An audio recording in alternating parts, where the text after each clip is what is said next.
즐겁고 복된 하나님의 말씀을 묵상하는 시간, 꿀송이 보약 큐티 시간입니다. 오늘은 35일째 레위기 20장에서 22장 말씀까지 보겠습니다.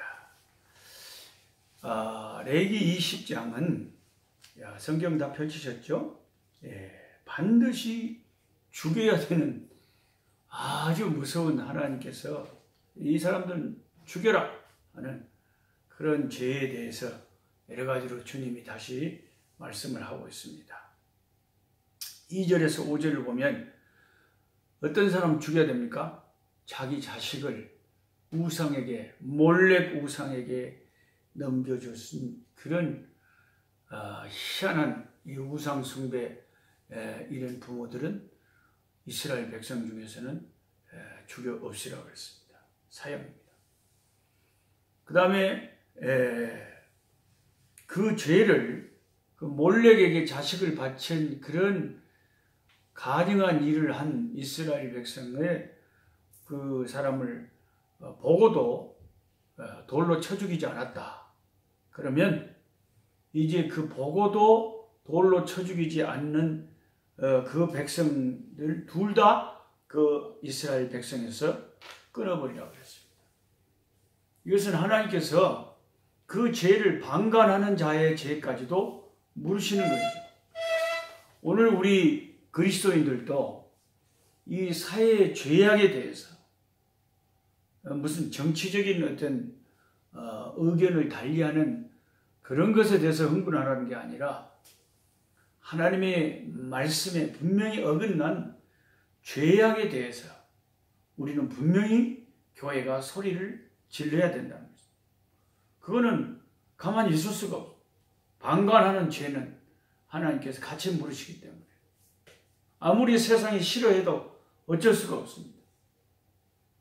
그래서 세상이 성경을 설교하다가 사람들이 나를 이걸 증거물로 삼아서 고소를 하고 감옥에 집어넣는다고 해도 감옥에 들어가야죠. 동성애가 죄라는 것, 성경이 이렇게 말하고 있다는 것. 예수 믿는 하나님의 종이라면, 주의 백성들이라면 당연히 성경을 설교하라고 목사가 됐으니까 우리는 성경대로 외칠 수밖에 없는 것입니다. 그 다음에 6절에서 8절을 보면 그 음란하게 신접한 자나 박수를 추종하는 자들, 교회 다니면서도 꼭 그 무당을 찾아다니는 사람들, 그런 사람들이 있어요. 하나님은 그들을 그 백성 가운데서 끊어버리라. 그 음란한 그 박수 무당, 그 무당들도 다 죽이라고, 신접한 자들도 다 죽이라고 했습니다. 그리고 그것을 좋아서 쫓아다니는 사람들도 하나님의 백성 가운데서 끊어버리라. 왜냐하면 이 신접해가지고 무당 일을 하는 이런 일들은 마귀와 귀신을 섬기는 자들. 그러니까 하나님의 십계명에 어긋난 자들, 우상 숭배입니다. 다른 신을 섬깁니다. 다른 신을. 하나님만 섬겨야 되는데 마귀가 자기를 섬기게 만들고 자기들의 능력을 보여주면서 무슨 신 만들어가지고 저 무당 참 영검하다. 그리고 사람들에게 자꾸 표적과 이사를 막 보여주면서 마지막 때는 사람들을 미혹한다고 했어요. 그러니까 아무리 대단한 표적이 나타나도 내가 아무리 내 인생이 공고하고 답답해도 예수 믿는 우리는 예수의 이름으로 기도하고 주님이 응답 안 해주시면 또 하나님의 뜻인가 보다 그렇게 또 받아들이고 우리 주님을 끝까지 인내하면서 하나님을 기다리고 하나님을 일편단심 오직 예수 일구월심 주님만 생각하고 살아야지 다른 신을 섬기면 안 된다. 그 다음에 또 부모를 저주하는 자, 부모를 욕하고 부모를 저주하는 자는 9절에 또 죽이라고 했습니다. 이 죽일 자들이 부모를 저주하는 자, 신접하고 우상 숭배하는 자들, 그 무당을 찾아다니는 자들, 몰래 우상에게 자식을 갖다 바치는 이런 가증한 일을 한 자들 하나님께서 다 사형시키라고 했습니다. 그 다음에 이제 10절부터 21절까지는 음행의 죄에 대해서 엄벌하라고 말씀하십니다. 골육지친을 범하거나 짐승과 교합하거나 동성애를 하는 자들, 이런 폐륜적 성행위를 하는 것은 가정을 파괴하고 사회를 파괴하는 것입니다. 예를 들어서 옛날에는 이 하나님의 말씀이 흥황할 때는, 이 말세가 되기 전에는 제가 어렸을 때만 해도 동성애를 한다. 그러면 성경에 그것을 죄라고 분명하게 말씀하니까 죄인 줄 알았다는 겁니다. 아, 이거 하면 안 되겠구나. 마치 여러분 자식이 자기 어머니하고 성관계를 하면 되겠습니까? 그게 폐륜화적인 일인 것처럼, 그게 부끄러운 것을 아는 것처럼 동성애가 옛날에는 다 그 부끄럽다고 생각하고 죄라고 생각했는데 이제 마지막 때가 되니까 아예 드러내놓고 마귀가 이건 인권이다, 이건 성취향이다, 이건 내 권리다, 남이 상관할 바가 아니다. 마치 그것이 좀 더 무슨 용기가 있는 것처럼, 인권을 살리는 것처럼 이렇게 교묘하게 마귀가, 얼마나 마귀가 영리합니까? 교묘하게 변신을 해가면서 사람들을 이렇게 타락시키고 그것을 법제화시켜서 아예 공공연하게 남자가 남자로 더불어 살고 여자와 여자로 결혼해서 살고, 그런 것을 정상적으로 학교에서도 교육시키고 가르치도록 이렇게 만들어가는 무서운 세상이 되고 말았습니다. 성경은 분명하게 그런 자들을 엄히 벌하라고 말합니다. 그러면 이제 동성애적인 성향을 갖고 있는 사람이 이 유튜브를 보고 이 설교를 들으면 그렇게 생각할 거예요. 목사님, 그럼 저는 어떻게 해요? 그러면 저는 자살해야 됩니까? 저는 돌에 맞아 죽어야 됩니까? 저는 전혀 소망이 없는 겁니까? 그게 아니죠. 하나님 앞에 도움을 청하고 기도하고 또 예수 믿는 목회자들과 성도들에게 도움을 청하면서, 내가 이 죄에서 벗어나고 싶다. 이것은 성경에 보니까 하나님이 잘못이라고 말씀하시고, 이것은 죄라고 말씀하시니까 하나님의 말씀이 정한 대로 예수 믿는 사람이라면 따라가야지. 내가 하나님의 말씀을 내 마음대로 재단을 해버리면, 내 마음에 드는 것은 오케이, 하나님 말씀 좋습니다. 내 마음에 안 드는 것은 이거 하나님 말씀이라도 필요 없습니다. 잘못된 겁니다. 이렇게 한다면 내가 하나님을 믿는 사람이 아니죠. 하나님께 회개하고 도움을 청하고 어떻게 하든지 그 죄에서 벗어나서 정상적인 하나님이 창조 질서에 맞는 그런 삶을 살아가야 되죠. 그 다음에 22절에서 23절을 보면 가나안 족속을 하나님께서 이제 가정이 여기시고 멸망시키는 이유를 그들의 죄악 때문에 가나안 족속은 쫓겨난다. 하나님이 그렇게 사랑하시고 처음 지은 인간이라도 죄를 지었으니까 에덴 동산에서 쫓겨났잖아요. 가나안 족속들의 죄가 가득해서 하나님이 그들을 멸망시킨 것이죠. 죄의 싹은 사망입니다. 그리고 이제 25절에는 이 절에도 여러 번 말씀하셨던 부정한 짐승과 정한 짐승, 그런 것을 잘 구별하여 하나님 앞에 제물도 드리고 먹을 때도 구별하여 먹으라고 말씀하시고요. 신접한 자나 박수가 되는 자를 27절에는 반드시 죽이라. 이들은 사탄의 앞잡이, 귀신을 섬기도록 사람들을 미혹해서 지옥으로 이끌고 가는 이런 자들이라는 거죠. 물론 안타까운 사연을 가진 자들도 있어요. 사탄이 그들을 사로잡아가지고 귀신이 들려가지고 억지로 점쟁이를 만드는 거예요. 그거 안 하면은 신내림 안 받으면 죽인다 이렇게 위협을 해가지고 마귀는 도적질하고 죽이고 멸망시키려고 그래요. 그래서 오직 예수님을 의지하고 그 귀신의 세력에서 위협에서 벗어나야 되죠. 그 다음에 이제 21장으로 넘어가시면은 21장은 제사장이 지켜야 할 규례를 또 주님께서 말씀하고 계시는데요. 그러니까 레위기서는 우리가 이렇게 쭉 공부를 해보니까 출애굽기 후반부에서부터 모세를 통해서 말씀하신 것을 다시 레위기서에서 반복해서 하나님께서 또 말씀하시고 또 말씀하시는 것을 볼 수가 있습니다. 우리는 하나님이 거듭해서 말씀하시면 이게 중요한 것이기 때문에 하나님이 우리에게 잊지 않고 지키라고 말씀하신가 보다 하고 받아들여야 됩니다.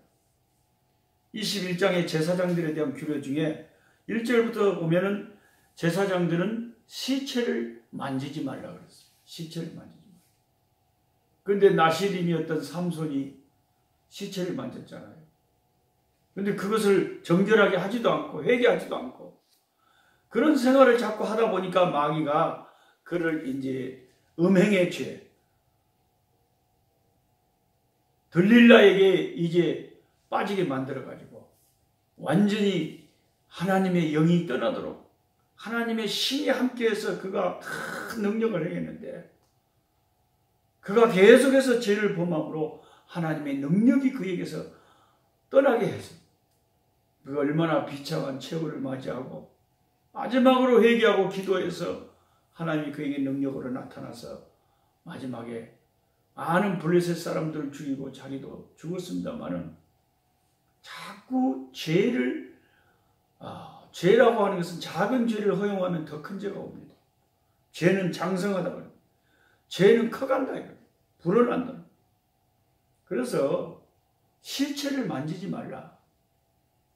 만졌으면 반드시 속죄제를 드리고 정결하는 의식을 치르고 하나님을 섬기도록 했습니다. 그 다음에 사람이 죽었을 때 제사장은요 머리털을 밀어서도 안 되고 수염을 깎아서도 아니고 살을 상해해서도 안 됩니다. 이게 무슨 말이냐면 극도의 슬픔을 나타내기 위해서 막 이방인들 가운데는 막 이성을 잃고 그냥 자기 몸을 상해하고 정신없이 머리털을 집어뜯고 그런 사람들이 이방인 중에서는 있었다는 겁니다. 우리도 그 장례식에 가보면 시골에 저도 그 전라도 벌교 전남 보성군 벌교 회장이 상구 목골부라고 우리 동네에 그 옛날에 그 안 믿는 사람들 장례식 하는 걸 보면 지나치게 막 정신을 놓아버린 사람들이 있어요. 그래가지고 그 관이 이제 땅속으로 들어가려고 하는데 그 관이랑 같이 들어가겠다고 난리를 해가지고 동네 사람들이 잡아당기고 난리를 치고 오매 제사장은 장례를 당했을 때 사람이 죽었을 때 그렇게 해서는 그 이방인들처럼 그렇게 해서는 안 된다는 것입니다. 예수 믿는 우리는 소망을 가지고 모든 사람은 어차피 세상을 한번 떠나잖아요. 그리고 한 번 죽는 것은 다 정해져 있고 그 후에는 심판이 있죠. 천국이냐 지옥이냐.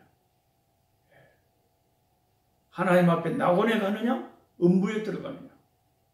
이런 심판이 우리를 기다리고 있는 거예요. 그러니 예수님을 믿으면 하나님 품에 안기고 낙원에 가고 예수 믿지 않으면 음부에 떨어지고 둘째 사망 지옥에까지 가게 됩니다. 이 예수 믿는 우리는 이미 이 진리 가운데 굳게 서 있기 때문에 물론 사람이라 감정적으로 눈물이 안 날 수가 없고 슬픔을 장례식에서 감출 수는 없지만 불신자들처럼 그렇게 소망이 없는 자처럼 난리를 치고 정신을 잃을 정도가 돼서는 안 된다는 것입니다.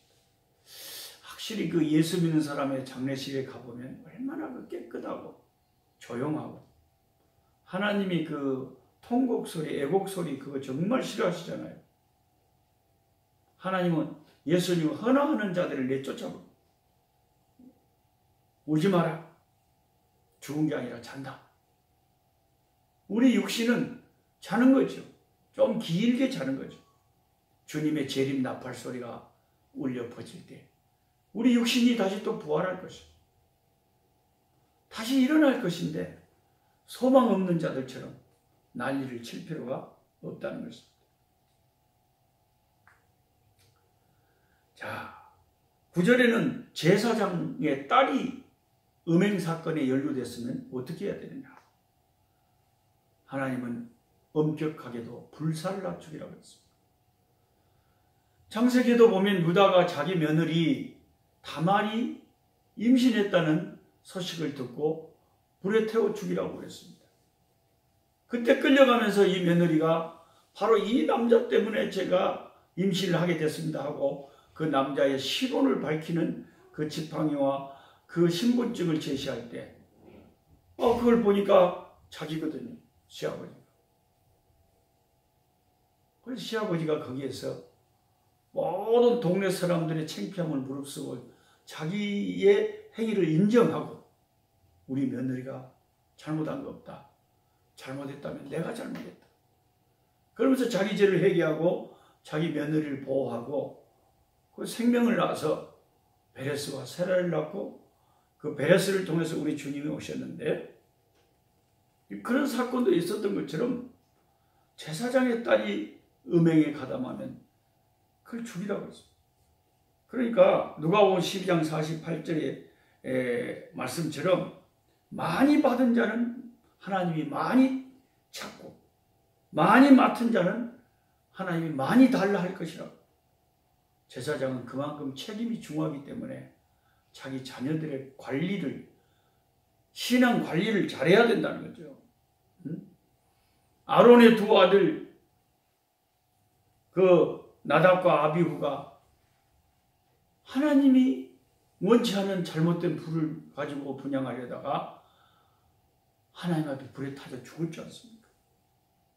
엘리의 두 아들 홈니와 비누아스가 하나님 앞에 드리는 제사를 멸시하고 아직 제사를 제대로 드리기도 전에 좋은 그 제물의 부위를 갖다가 자기들이 취해서 먹고 성막에서 수종드는 그 여자들과 함께 음행하고 그런 악한 죄를 짓는 것을 그 아버지 엘리 제사장이 자녀들 제대로 지도하지 못한 죄 때문에 그 홈니와 비누아스가 다 죽음을 면치 못했잖아요. 그런 거 보면 하나님께서 참 더 많은 은혜를 준 우리들에게는 더 많은 엄격한 심판을 하신다는 것을 알 수가 있고, 너희 중에 아무나 선생님 되지 말라, 성경교사, 교회 목사 되지 말라, 그들이 받을 심판이 더 중하다 말씀하셨습니다. 그 다음에 13절에서 15절을 보면 대제사장은 결혼을 어떤 여자하고 해야 되느냐? 꼭 흠없는 여성하고 해야 된다. 그래서 과부나 이혼을 한 여자거나 기생이거나 이런 흠이 있는 여자하고는 결혼하지 못하도록 했습니다. 이것은 예수 그리스도가 우리의 대제사장이고, 대제사장의 아내는 오늘날로 말하면 교회라는 거예요. 신약으로 우리가 해석을 하자면 교회는 항상 예수님의 피로 자기 자신을 단장하고 깨끗하고 흠없는 모습으로 우리 주님 앞에 서야 된다는 것입니다. 물론 오늘날 주의 종들, 목사님들이 혼자 되셔가지고 이혼한 경력이 있는 그런 여성과 결혼할 수도 있다고 생각합니다. 또 과거에 어떤 직업이 나쁜 직업을 가지고 있던 여성하고 결혼할 수도 있겠죠. 과부하고 할 수도 있겠죠. 우리가 구약에 매여 우리 신약에서 있는 예수님의 그 피 아래 있는 우리들은 그 모든 것에서 자유함을 얻었기 때문에 그런 것에 자유하지만 근본적으로 하나님이 교회에 주시는 교훈은 신부되는 교회가 신랑 되신 주님 앞에 흠없는 신부로 항상 예수님의 피 앞에 자기 죄를 회개하고 정결한 마음으로 하나님 앞에 예배하고 서야 된다는 것을 강조하는 말씀이라고 생각하시면 되겠습니다. 그 다음에 17절부터 23절까지는 제사장이 되는 사람 중에 신체적인 장애가 있는 사람은 제사장으로 세우면 안 된다고 했습니다. 이것도 오늘 신약에 있는 우리들이 오면 깜짝 놀래가지고 어마 나는 장애인인데 목사가 되면 안 되는데 이렇게 생각하면 안 되죠. 구약에 그랬다는 것이 우리 주님이 오셔서 이 모든 것에서 우리를 해방시키시고 이 율법의 멍에에서 우리를 자유케 하셨어요. 저도 사실은 지금 장애자거든요. 장애 등급을 갖고 한국에 가면 장애 그 표시 등급이 있어가지고 기차를 타도 좀 싸게 타고 좀 혜택을 받고 주차를 할 때도 장애 그게 있어가지고 장애인 파킹 거기에 파킹을 합니다. 여기 설교하러 가다가 자동차 사고를 당해서 빼따구가 10개가 불나지고 죽기 직전에 하나님이 살려주셨습니다. 그럼 제가 장애인이기 때문에 목회자를 그만둬야 되느냐? 그건 아니죠. 이 숨이 붙어있는 동안 예수님의 피를 의지하고 예수 이름을 증거하고 예수님을 섬겨야 되죠. 신약에 사는 우리는 그 율법에서 구약의 이 모든 우리를 얽매이는 율법에서 자유케 하신 우리를 해방시키신 우리 주님이 얼마나 감사한지 우리 하나님께 영광과 찬송과 존귀를 돌려드리지 않을 수가 없습니다. 그 다음에 이제 레위기 22장으로 가시면 성물에 대한 규례가 나옵니다. 여호와께 드리는 이런 제물.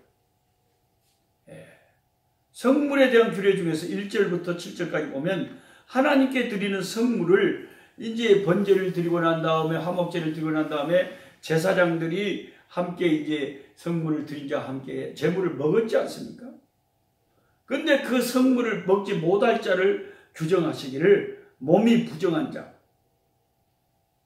구약에 그러니까 유출병이 있었거나 또 나병이 있었거나 또 시체를 만졌거나 또 아이를 지금 출산했거나 모든 그 부정한 경우에는 그 성물에 같이 동참할 수가 없었다는 겁니다. 고린도전서 11장에 와서 신약에 와서 보면 우리가 성찬식에 참여할 때 어떤 사람은 성찬에 참여하면 안 되냐? 사람이 자기를 살피고 그 후에야 이 떡을 먹고 이 잔을 마실지니 주의 몸을 분변치 못하고 먹고 마시는 자는 자기의 죄를 먹고 마시는 것이니라. 그러므로 너희 중에 약한 자와 병든 자가 많고 잠자는 자도 많다. 너희들이 성찬에 함부로 잘못 참석하면 병들고 죽을 수도 있고 약해질 수도 있다고 경고하고 있습니다. 제가 레소토에서 교회를 섬길 때에 성만찬 하기 전에 성도들에게 이 고린도서 11장 28절부터 30절까지 읽어주고 여러분 가운데 이 성만찬에 참여할 준비가 안 된 사람은 함부로 참여하시면 이게 축복을 받는 게 아니라 오히려 큰 질병을 얻거나 그 문제가 생길 수 있으니까 함부로 동참하시면 안 된다. 준비된 사람만 참여해야 됩니다. 그랬더니 성도들이 한 명도 참여를 안 해. 그걸 보고. 그거 어떡합니까? 성만찬 해야 되는데. 사람들이 이 말씀이 무서워서 준비가 안 됐다고 자기는 죄가 있다고 참석 못하겠대요. 그래서 일주일 동안 그러면 더 준비해가지고 다음 주일에 성만찬도 하자. 일주일 연기해가지고 그 다음 주간에 한 적이 있습니다. 어떤 의미에서는 그만큼 그분들이 좀 순수하다고 할 수가 있죠. 아프리카의 이 성도들은요, 너무 또 교육을 좀 못 받은 사람도 있고 순진한 게 많아가지고 그래서 이단들이 너무 많아. 예수님 외에 교회에서 물, 리빙 워터라고 해서 생수를 파는 자, 또 기름을 파는 자, 세상에 슈퍼마켓에서 그 우리가 음식할 때 먹는 그런 기름을 돈 주고 사다가 자기가 스스로 손을 얹고 안수하고는 이게 이제 능력 있는 기름이다. 이 기름을 여러분이 바르면 병든 것이 싹 나는다. 이래가지고 조그만 병에 다 나눠서 담아서 이제 장사를 하는 거예요. 비싸게 파는 거예요.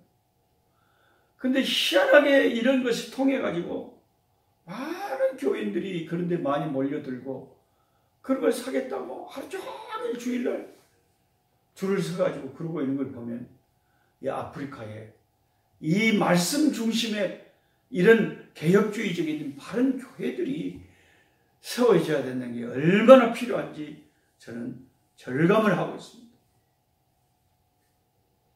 그 다음에 하나님이 성호를 욕되게 하지 말고, 그 다음에 성물을 먹을 수 없는 신부는 10절부터 말하기를 애국인이나 그 제사장에게 잠깐 좀 방문하고 있는 손님이나 품꾼, 제사장의 딸이라도 애국인에게 시집가버려서 같이 살고 있지 않은 이런 딸은 참여할 수 없습니다. 그러니까 잠깐 다녀가는 자들은 안 된다는 거예요. 제사장과 함께 있어도. 이것은 영원한 하나님의 영생의 기업에 참여할 자들은 항상 주님과 함께 동행하는 자들.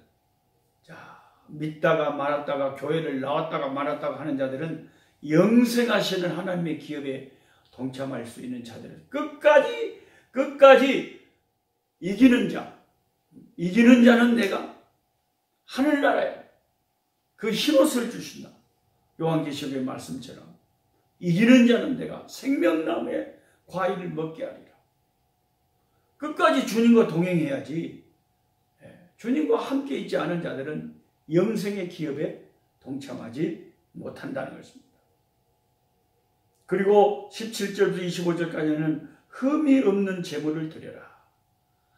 흠 없는 제물을 하나님 앞에 성물을 드리라는 것이고, 또 26절부터 28절 제물을 드릴 때에 잔인하게 그 제물을 잡아 드리지 말라. 참 하나님이 정말 세밀한 것까지 다 말씀하시네요. 짐승을 잡을 때에 새끼를 이제 드리는 경우가 있을 때 낳자마자 새끼를 드리지 마라. 최소한 어미하고 일주일 정도는 어미 젖을 먹고 난 뒤에 새끼를 드리게 하라고 그랬고요. 어미와 새끼를 같은 날 동시에 잡아 제물로 삼지 마라 그랬어요. 그리고 그 염소의 엄마의 젖을 가지고 새끼를 삼지 말라는 말씀도 있었죠. 하나님은 잔인하게 짐승을 죽여서 아버지 앞에 바치는 것을 싫어하셨습니다. 오늘 우리도 우리 하나님의 성품을 본받아서 말 못하는 짐승이라도 잔인하게 대하지 말라는 거죠. 그리고 29절부터 30절까지는 감사제를 드리는 그 제물의 고기는 언제까지 먹어야 되냐? 반드시 당일에 다 먹어야 됐어요. 이것은 감사 제물은 신속히 먹고 여기에 있는 모든 사람들과 같이 많은 사람들과 함께 나누어 먹을 것을 권하는 것이죠. 우리 주님께서 세세하게 우리가 생각지 못한 부분까지 자기 백성들이 어떻게 하나님을 섬겨야 될지를 계속해서 레위기서를 통해 말씀하고 계십니다. 오늘은 여기까지 하시고 내일 또 하나님의 말씀을 갖고 찾아뵙겠습니다. 약한 자 힘주시고 강한 자 바르게 주한 자 정케하니 주님